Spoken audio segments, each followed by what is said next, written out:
할렐루야. 제가 진천 중앙교에서 보니까 진천 중앙교의 특징을 저한테 들어봐라고 누가 부탁하신다면 첫 번째가 하나님의 사랑이 넘치는 교회입니다.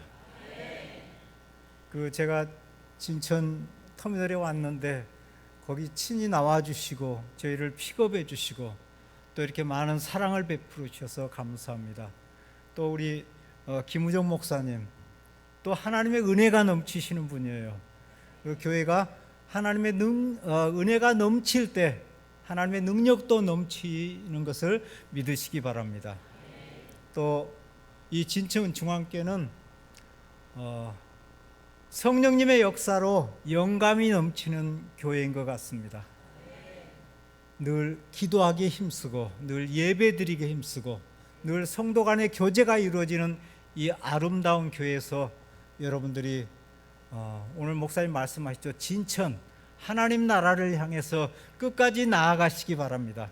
또 마지막으로 하나를 더 든다면 여러분의 열정이 넘치는 교회라고 말씀드릴 수 있습니다.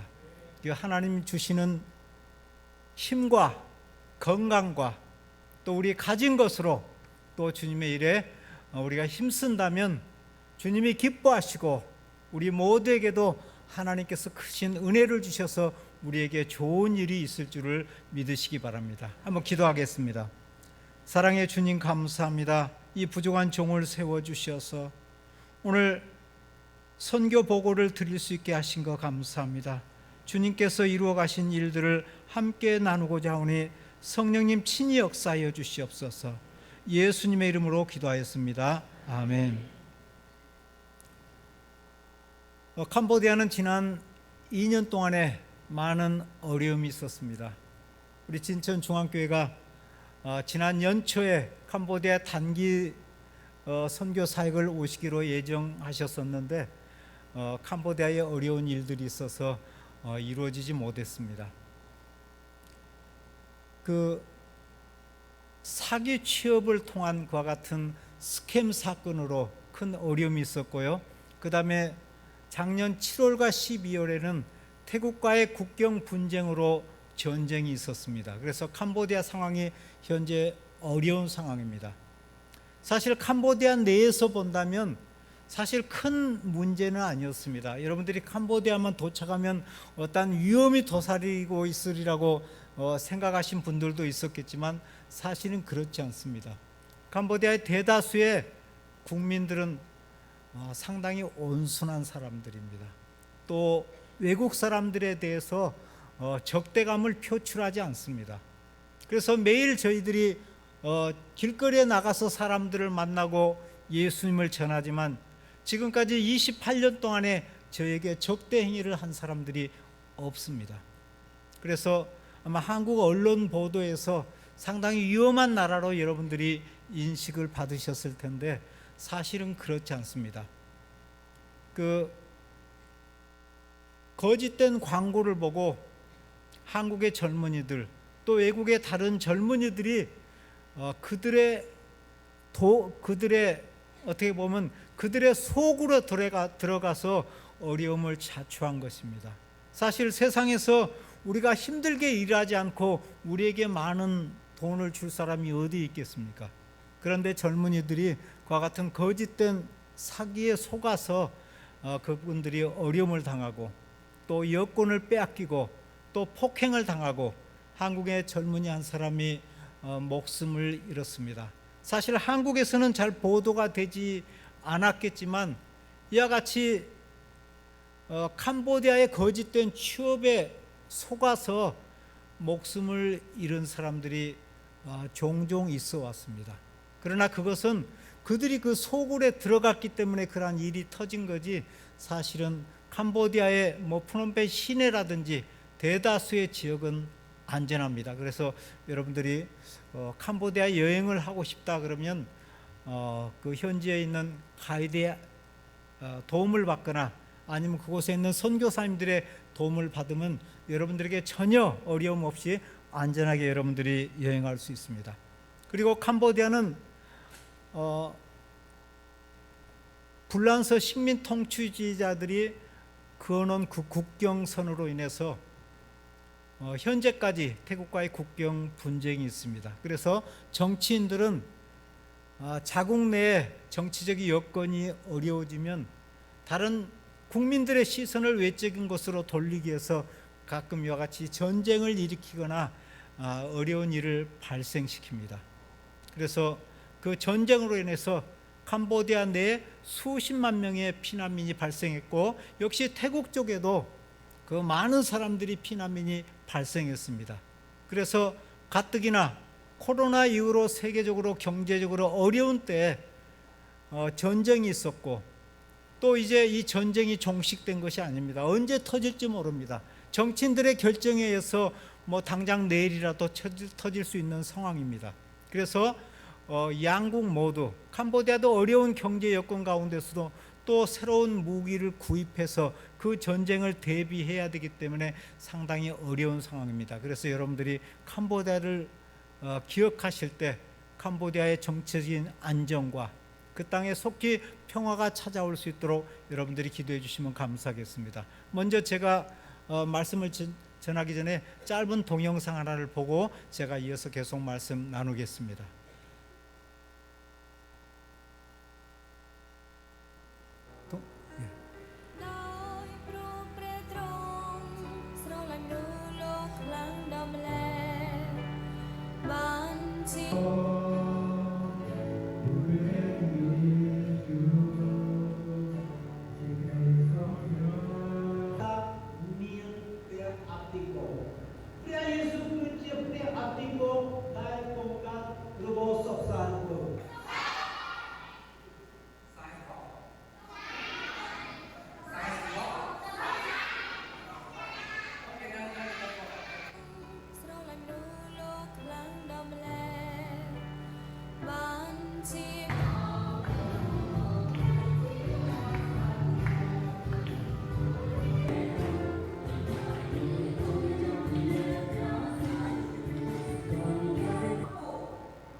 우리에게 선교의 비전을 주신 분은 성령님이십니다.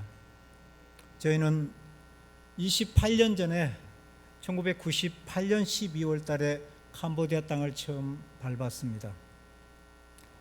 제가 대학교 3학년 때 영국에서 오신 선교사님을 만나서 같이 성경 공부를 하다가 하나님께서 저를 선교사로 부르신 걸 알게 되었습니다. 그래서 저희 부부는 준비해서 당시에 초등학교 1학년과 3학년에 다니는 두 아이를 데리고 저희는 처음 캄보디아 땅을 밟았습니다.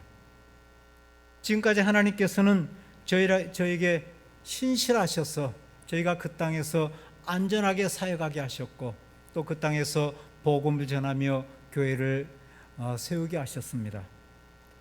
사실 하나님의 선교는 성령님의 임하심으로 시작되었습니다.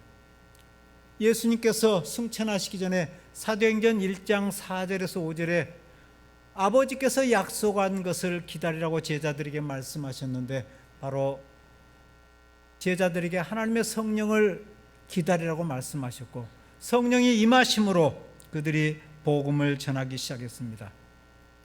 사실 하나님께서는 아브라함을 부르실 때 장차 하나님의 독생자이신 메시아를 통해서 모든 민족과 모든 사람들을 구원할 계획을 가지셨습니다.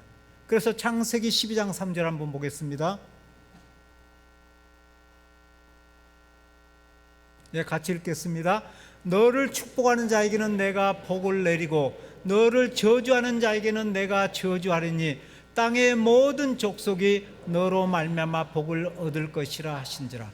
바로 하나님께서는 아브라함의 후손 이스라엘 백성들에게만 복을 주신다고 말씀하시지 않고 모든 족속이라고 말씀하고 있습니다. 또 22장 18절 다시 보여주십시오. 시작. 또 내 씨로 말미암아 천하 만민이 복을 받으리니 이는 내가 나의 말을 준행하였음이라. 바로 하나님께서는 아브라함을 부르실 때부터 메시아를 통해서 우리를 구원할 계획을 가지셨습니다. 그래서 성령님을 보내셨고, 성령님을 통해서 이제 제자들이 권능을 받고 복음을 전하기 시작하셨습니다. 하나님께서는 아브라함을 택하시고 또 그 후손인 이스라엘 백성들을 택하셔서 세계 열방을 구하시고자 하신 것입니다. 그래서 모세를 통해서 이스라엘 백성들을 광야로 불러내셨습니다. 그리고 그 이스라엘 백성들과 첫 번째 언약을 맺으셨는데 바로 시내산 언약인 것입니다. 바로 그것을 통해서 하나님께서 그들의 하나님이 되시고 이스라엘 백성은 하나님의 소유가 되게 하신다는 것입니다. 그런데 이스라엘 백성들의 불순종으로 하나님의 언약이 깨어졌습니다. 그래서 하나님께서는 두 번째 언약을 맺으시게 되는데, 그러기에 앞서서 하나님께서 왜 이스라엘 백성들과 두 번째 언약을 맺으시고 그를 통해서 구원하시고자 하시는지 바로 이 신명기 29장 13절에서 15절 말씀에 나타나 있습니다. 한번 보겠습니다. 신명기 29장 같이 읽겠습니다. 시작.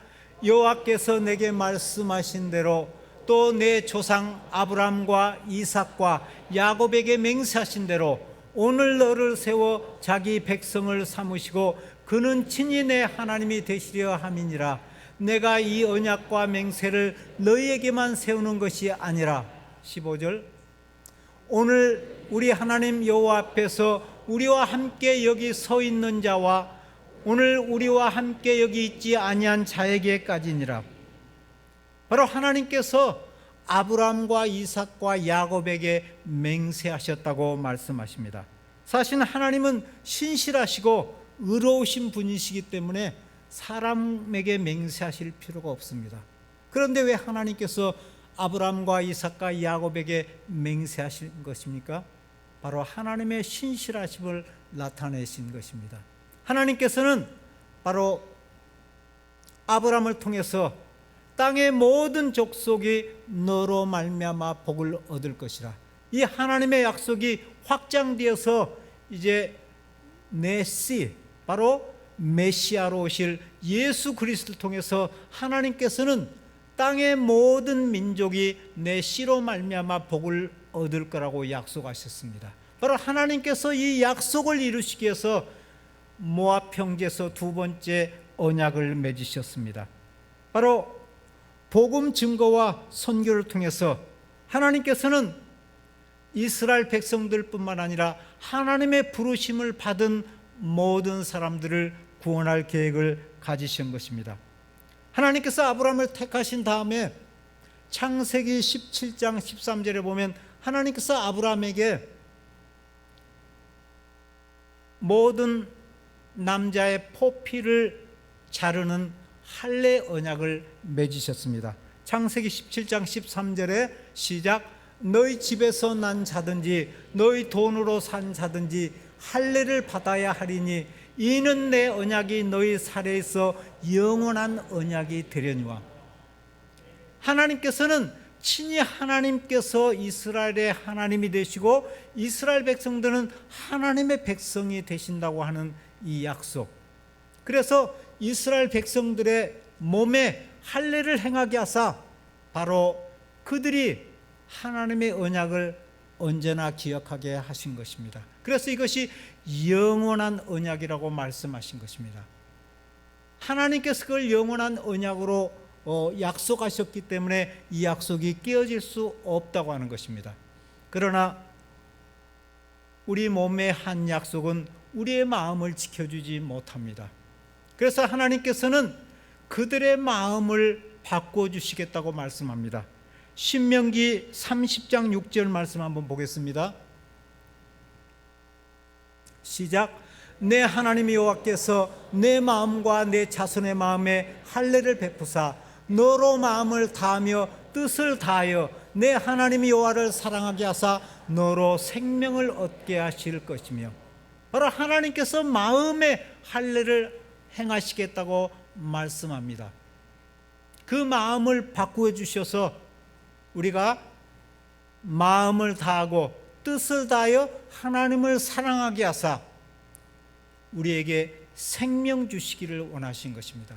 하나님의 언약은 사람을 심판하기 위한 것이 아니라 우리로 하여금 하나님을 사랑하게 하사 우리에게 생명을 있게 하신 것, 이것이 바로 하나님께서 언약을 세우신 목적입니다. 그래서 하나님께서는 이 약속을 예레미야 선지자를 통해서 다시 한번 재확인합니다. 예레미야 31장 31절 33절 말씀 보겠습니다. 시작. 여호와의 말씀이니라. 보라, 날이 이르리니 내가 이스라엘 집과 유다 집에 새 언약을 맺으리라. 그러나 그날 후에 내가 이스라엘 집과 맺을 언약은 이러하니 곧 나의 법을 그들의 마음에 기록하여 나는 그들의 하나님이 되고 그들은 내 백성이 될 것이라. 여호와의 말씀이니라. 아멘. 바로 하나님께서 이 재확약하는 이 언약, 이것은 우리 마음에 하나님의 법을 기록해 주시겠다고 하는 것입니다. 우리의 생각과 마음이 하나님의 법을 따르지 못했기 때문에 하나님께서 우리의 마음을 바꾸셔서 우리로 하여금 하나님을 사랑하게 하고 하나님은 친히 우리 하나님이 되시고 우리는 하나님의 백성이 되게 하시겠다고 하는 것입니다. 그래서 예스겔서 36장 27절에 이렇게 말씀합니다. 시작. 내 영을 너희 속에 두고 새 마음을 너희에게 주되 너희 육신에서 굳은 마음을 제거하고 부드러운 마음을 줄 것이며 또 내 영을 너희 속에 두어 너희로 내 율례를 행하게 하리니 너희가 내 규례를 지켜 행할지라.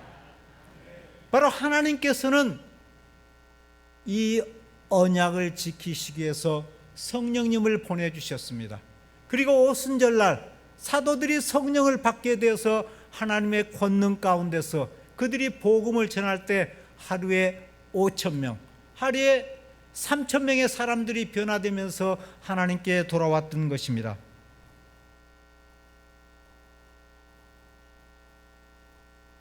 캄보디아에서 사역하면서 늘 제가 감사하는 것이 있습니다.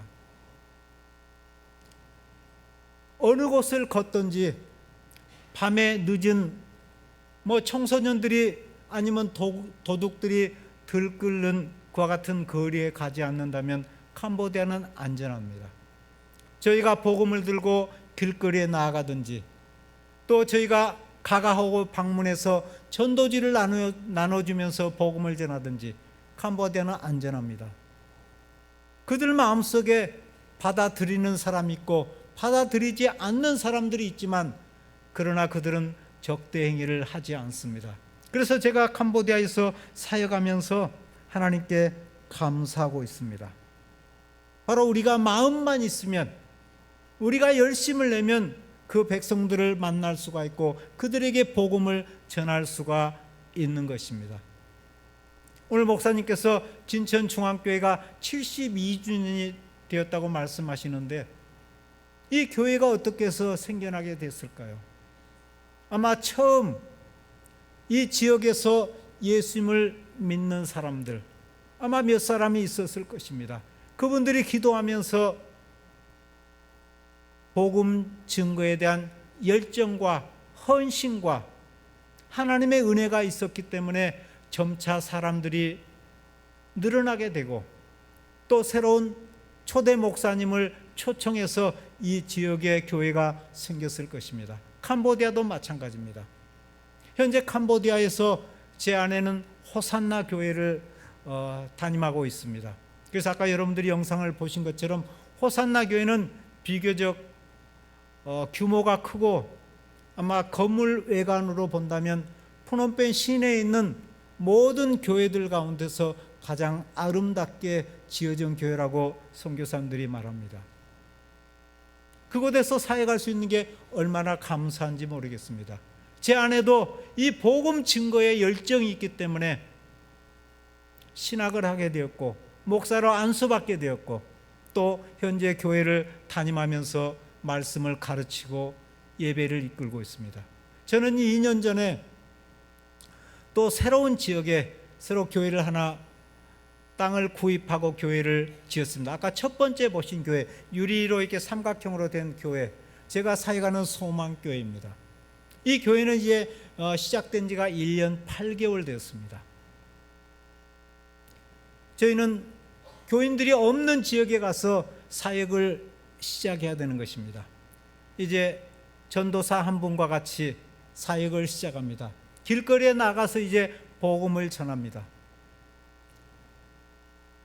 그래서 길을 걸으면서 주님, 오늘도 저희가 길을 걷는 가운데 예수 그리스도의 생명이 필요한 사람들을 만나게 해주세요 하고 저는 길을 걷습니다. 그래서 전도의 시작은 길을 걸으면서 기도하는 것입니다. 여러분들 전도하기 원하시죠? 전도에 겁을 먹지 말고 길을 걸으면서 기도하시기 바랍니다. 여러분들이 사시는 지역에 아파트 단지에 여러분들 사시는 그 지역에 길을 걸으면서 주님, 제가 이들 가운데 단 한 사람에게라도 나아갈 수 있도록 도와주세요. 사실 전도의 열매가 생각보다 많지는 않습니다. 그래서 때로는 주님에게 제가 이렇게 묻습니다. 주님, 제가 28년 전에 이 땅에 왔는데 저는 주님께서 이 땅에 가기를 원하신다는 걸 알고 저는 왔습니다. 또 주님의 말씀에 따라서 땅 끝까지 이르러 내 증인이 되라고 하신 주님의 말씀에 순종하고자 저는 길을 걸으면서 오늘도 이 사람들에게 나아가기를 원합니다. 주님, 만나야 될 사람을 만나게 해주세요라고 주님께 기도합니다. 근데 저와 같이 사역하는 우리 전도사님, 이제 우리 전도사님은 이제 나이가 어립니다. 저하고 40년 차이가 나요. 25살 먹은 전도사입니다. 저 프놈펜의 제2도시 바탄방에서 그 서울 충신교에서 후원하는 그 바탄방 신학교가 있습니다. 그 신학교에 1년을 다녔습니다. 그 전도사가 18살에 결혼을 했어요. 그래서 전도사 18살, 그다음 전도사 3호 18살. 그래서 지금 현재 초등학교 2학년에 다니는 아들이 한 명이 있습니다. 그 어린 나이에 결혼을 했지만 왜 이렇게 빨리 결혼했냐고 물으니까 우리 전도사가 시골에서 중학교를 졸업하고 이제 고등학교까지 가려면 한 8km를 가야 된대요. 그래서 고등학교를 포기했답니다. 그래서 시골에서 뭐 할 일이 있나요? 그래서 부모들이 빨리 결혼을 시킨 거예요. 그렇지만 나이는 어리지만 상당히 성숙한 사람입니다. 가르쳐주면 그 가르침을 받으려고 하는 준비가 된 형제입니다. 그래서 그 형제와 같이 전도에 나갑니다.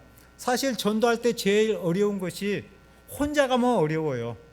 그래서 우리 교회 집사님, 권사님들도 전도하실 때 혼자 가지 마세요. 누구 옆에 한 분이 있으면 훨씬 그 마음의 담대함이 2배, 3배가 됩니다.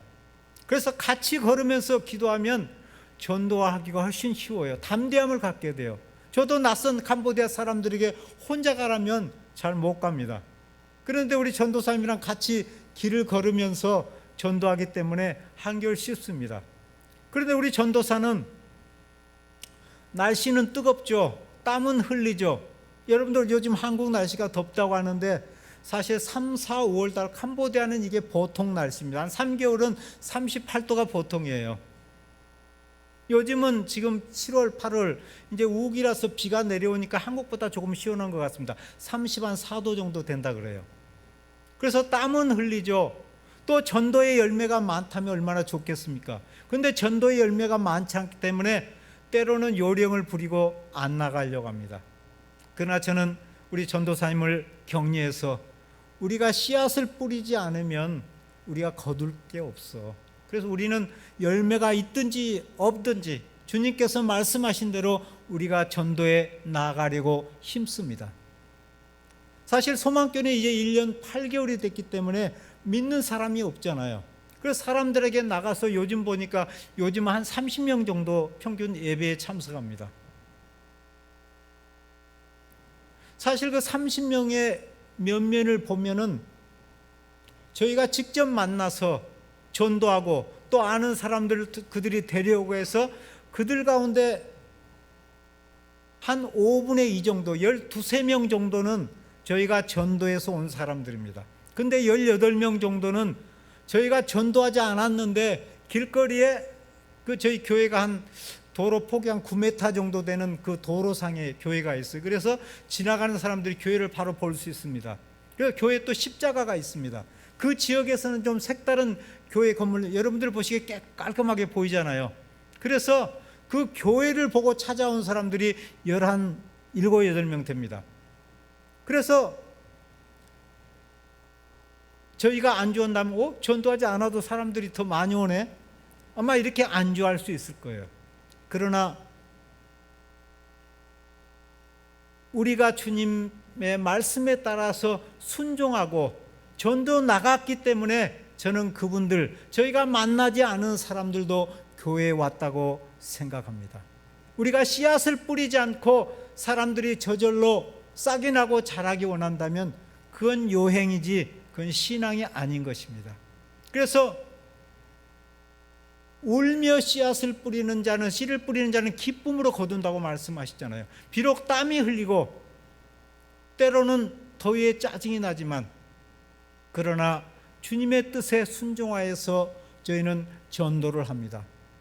길거리에 나가서 사람들 만나보면 정말 저희가 보기에도 그들이 살아가는 환경과 그 모든 여건이 너무 어렵기 때문에 그들을 위해서 기도해 줍니다. 또 그들이 아직 교회에 나온 사람들이 아니지만 그러나 그 어려운 상황이 보면 때로는 제가 지갑을 꺼내서 돈을 10불을 주고 옵니다. 아마 10불 정도면 쌀 20kg 살 수 있을 거예요. 때로는 약값을 주고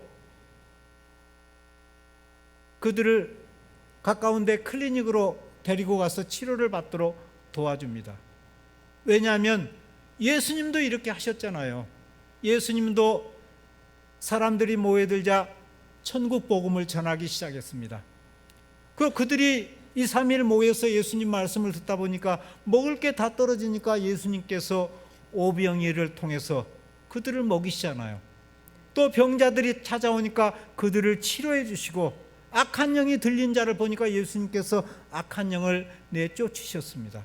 그래서 예수님께서 이렇게 사역하셨기 때문에 그들이 교회에 오든 오지 않든 만난 사람들을 위해서 기도해 주고, 정말 당신이 예수님 믿는다면 예수님이 당신의 생애를 바꾸신다. 그래서 그들의 마음을 바꿀 것을 촉구하고 그들을 위해서 기도하고 그들을 위해서 무언가 도와주려는 그와 같은 마음을 가지고 있습니다. 사실 저희 교회, 저희가 전도하지 않아도 오는 사람들, 스스로 찾아서 오는 사람들, 저는 그들 한 사람 한 사람을 우리 옆에 전도사님과 같이 앉아서 그들을 면담합니다. 그들이 어떻게 교회에 나오게 됐는지, 그들이 길 가다가 교회가 있어서 왔다고 말합니다. 근데 그들이 프놈펜에서 계속 살았는지, 아마 프놈펜에서 살았던 사람들은 크리스찬이라면 이미 다른 교회를 다니고 있었겠죠. 대부분은 그들이 지방에서 올라온 사람들입니다. 지방에서 일자리를 찾아서 그들이 프놈펜에 올라온 거예요. 그러다 교회 길거리에 보니까 깔끔한 교회 건물이 있고 십자가가 보이니까 그들이 그 교회 앞에 저희가 예배 시간 그 작은 간판을 만들어서 붙여놨거든요. 그래서 그들이 찾아온 것입니다. 그래서 한결같이 그들이 시골에서 복음을 듣고 교회에 다녀본 적이 있기 때문에 그들이 프놈펜에 와서 교회를 찾게 된 것입니다. 그래서 그들의 필요가 무엇인지, 그들을 신앙으로 세우기 위해서 그들을 격려하고 그들이 빠지지 않고 주일 성수를 하도록 격려합니다. 또 교회에 오는 사람들 가운데는 말 그대로 교회에서 뭔가를 주지 않을까 이렇게 기대하고 오는 사람들도 있습니다. 요즘 모르겠습니다. 한국 교회도 그러한 분들이 있는지 모르겠어요. 그러나 캄보디아는 여전히 그러한 사람들이 있습니다. 왜냐하면 캄보디아 과거에 처음 이제 캄보디아 내전이 끝나고 이제 자유가 주어지고 이제 선교사들이 들어가서 복음을 전하고 또 기독교 NGO가 가서 그 땅에서 구제 사역을 할 때 바로 그와 같이 사역을 했거든요. 교회 가면 뭔가 줬어요. 선교사님들이 너무 안타까우니까 옷도 나눠주고 쌀도 나눠주고 약도 나눠주고 머리도 감겨주고, 기독교 NGO들도 그렇게 사역을 한 것입니다. 그래서 캄보디아 사람들은 막판에 도움을 구할 데가 없으면 교회에 오는 사람들이 있습니다. 그래서 교회에 그들이 찾아왔는데 관심을 가지 않고 오든 말든 관심을 안 갖는다면 그들은 한 번 아니면 두 번 오고 중단합니다.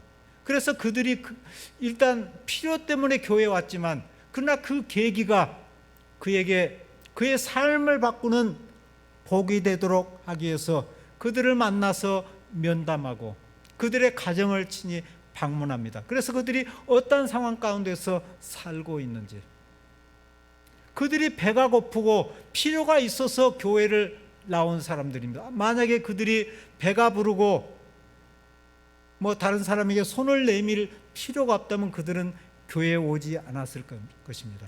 그러나 그들이 필요 때문에 교회에 왔기 때문에 오히려 그 상황이 그들의 마음을 낮아지게 하고 그들로 하여금 예수님을 만나게 하는 것입니다. 우리는 이 복음을 전하는 일에 힘써야 되는 것입니다. 이 선교지뿐만 아니라 캄보디아에서 또 한국에서 여러 지역에 우리에게 주님께서 우리에게 건강 주시고 우리의 기회를 주셨기 때문에 우리는 복음을 전해야 되는 것입니다. 이것은 선교사만의 사명이 아닙니다. 바로 성경에는 어느 곳에든지 내가 복음을 전하도록 선교사를 불렀다 그렇게 말씀하시지 않습니다.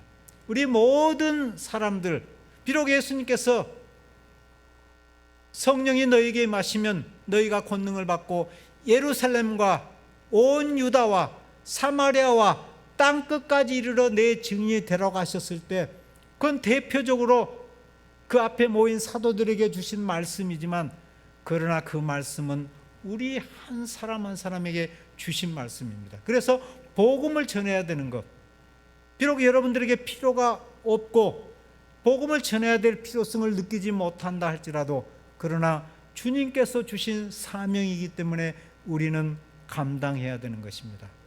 주의 말씀을 통해서 여러분들 한번 생각해 보시기 바랍니다. 만약에 여러분에게 복음을 어떻게 해서 여러분들이 예수님을 믿고 오늘 이 시간에 여러분들이 이곳에 앉아서 주님을 예배하고 있습니까? 바로 여러분에게 복음을 전해주신 분이 있기 때문입니다. 바로 우리가 눈 감고 가만히 앉아 있는데 스스로 예수님 명상하다가 예수님을 만난 사람은 없습니다. 누군가 우리에게 복음을 전해주셨기 때문에 우리는 예수님을 믿게 되었고 하나님의 자녀로 살게 된다고 하는 것입니다. 아마 여러분들 믿는 분 한 분 한 분이 이렇게 고백하실 것입니다. 내가 예수님을 알게 되어서 나의 인생이 바뀌었다. 아마 여러분들 가운데 어느 누구도 내가 예수님 믿게 됨으로 내 인생이 망했다 이렇게 말하시는 분은 없을 것입니다. 하나님께서 우리의 인생을 어떻게 바꾸실 주셨든지 우리의 인생을 바꾸셨기 때문에 오늘 우리는 이 자리에 있는 것입니다. 바로 하나님께서 우리에게 복 주셨기 때문에 우리는 예수님을 전할 수 있습니다. 바로 내가 만난 예수님, 여러분 자신이 만난 예수님, 그 예수님을 가서 소개하면 되는 것입니다. 우리가 그들의 마음을 바꿀 수는 없습니다. 우리가 복음을 전해주고 그들의 귀에 복음을 들려줄 수 있지만 그들의 마음을 바꾸시는 분은 성령님이십니다.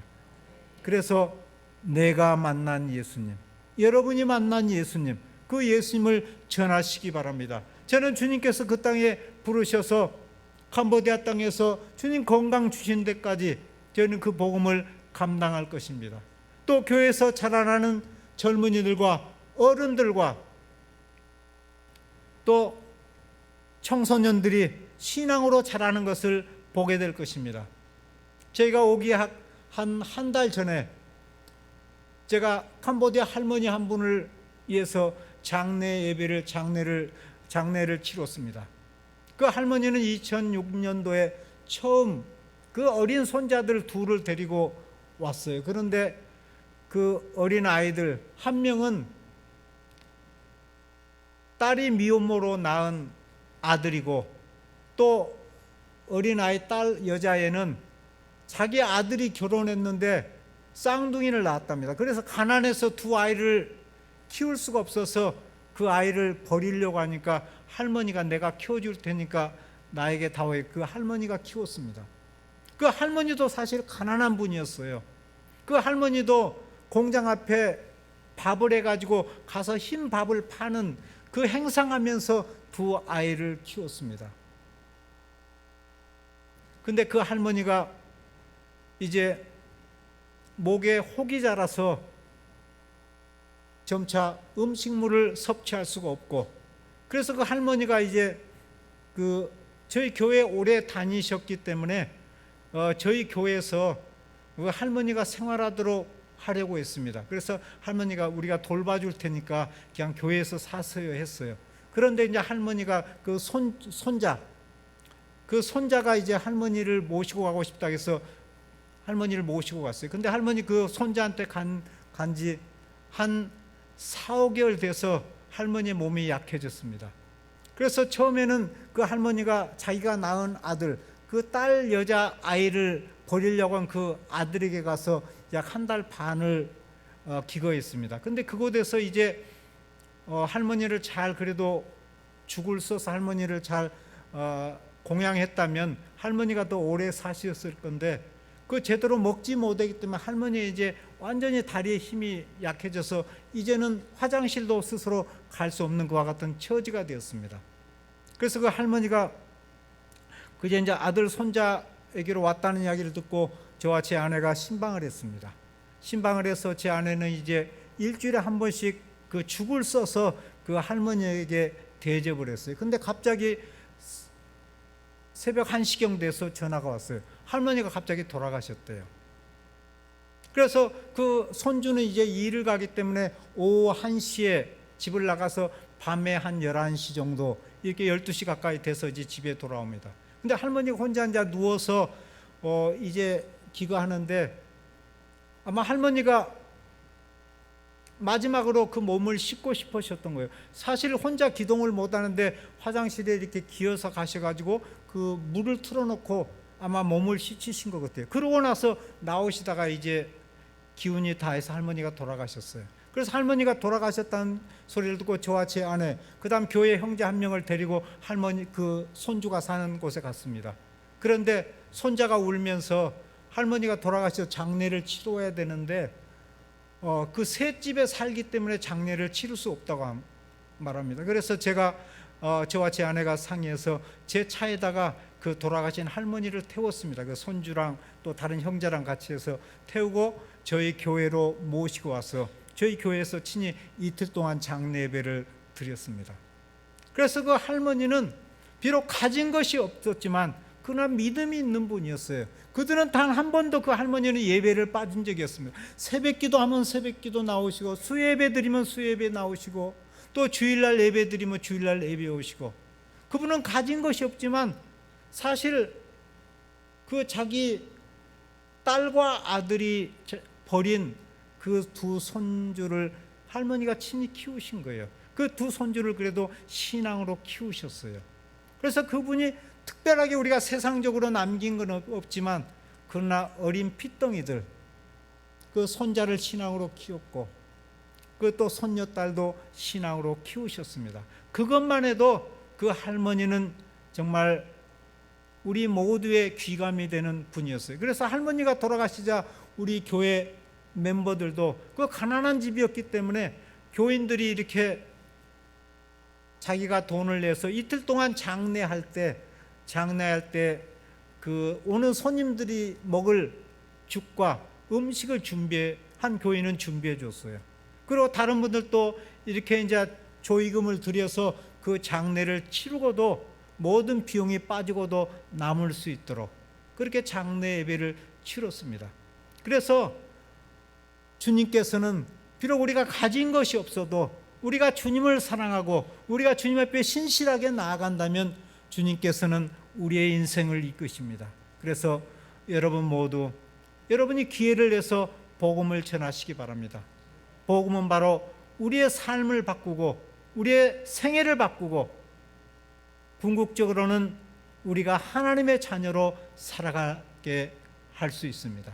그래서 여러분 모두가 주님을 사랑하며 오늘 목사님 말씀하신 대로 진천, 그러죠? 천국을 향해서 전진하는 여러분 모두가 되시기 바랍니다. 기도하겠습니다. 하나님 아버지 감사합니다. 주님께서 사랑하여 주셔서 저희 모두가 하나님의 은혜 안에 살게 하시고 또 저희가 맡은 소임을 감당하기 위해서 한국에서 또 선교지에서 복음을 전하며 살게 하신 것 감사합니다. 주님이 주셨사오니 저희의 남은 생애를 귀하게 주님을 위해서 드릴 수 있는 저희 모두가 되게 해 주시옵소서. 감사하고 예수님의 이름으로 기도하였습니다. 아멘.